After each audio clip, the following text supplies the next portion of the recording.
Ang paborito nating mga artista, walang kasing galing pumorma. At ngayon, kayang-kaya nyo nang maging look-alike nila nang hindi nabubutasan ng bulsa. Ngayong magpapasko, kaliwat kanan na naman ang mga gastusin at party na pupuntahan. Kailangan panalo ang postura, kaya ang ilan ay namumroblema. Paano nga bararampa kung kulang ang pera? Si Ate Jerlyn, boyish daw lagi ang forma, kaya gusto niya naman maging girly ang itsura. May onting alam naman po ako sa uso ngayon, yung syempre mga nakikita ko sa TV, yung mga artista po. Pero hindi ko po alam kung ano yung babagay sa akin at saka kung paano ko po ba sila tamang i-style, yung mga ganon.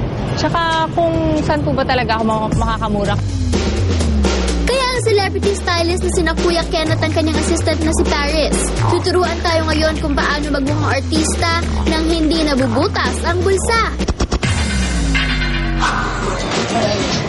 Ang forma ng mga nabihisang artista ni Kuya Ken tulad ni Sam Pinto at Rufa May Quinto, susubukan niyang gayahin for less than 600 pesos. Ito yung print. Ito yung polo na pinili namin na print. Papunta siya sa Aztec print, pero hindi siya masyadong Aztec. Pero papunta na rin doon, so may chance naman siya. Dito, sari-saring mga usong outfit ang makikita. At take note, pwede pang tumawad. Ate, magkano tong tights mo? 200. Tapos ito, ganon. Pwede bang 320, be? Sige, wala. Dito rin matatagpuan ang iba't iba accessories. Ang mga hikaw, mabibili sa 20 to 50 pesos. Ang mga usong-uso ngayong spike bracelet, 50 pesos lang. Ang mga mamahaling kwintas sa mall, 100 pesos lang dito. At mas makakatawad pa kung maramihan ng bili.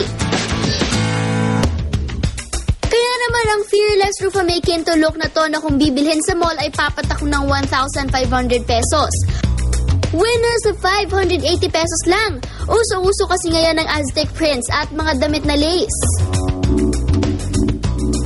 Yung Aztec with the lace shorts na high waist is very Rufa May.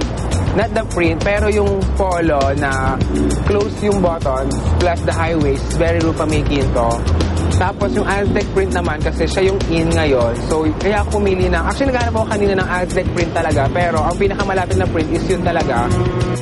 Ang eleganting lace dress naman na kumpleto sa accessories at perfect ipang party, 420 pesos lang.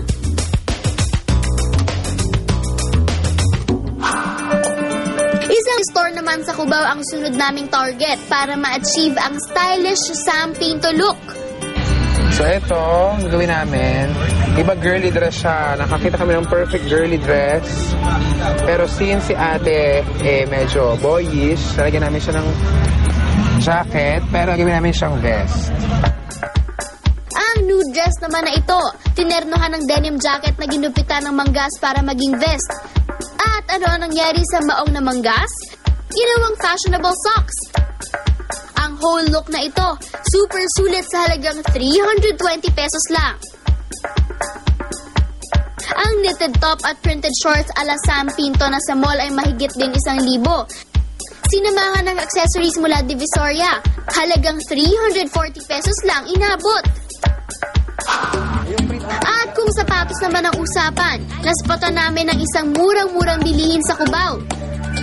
Dito ang flat shoes ay nasa 250 to 300 pesos lang. At mula 350 hanggang 750 pesos naman ang heels at pumps.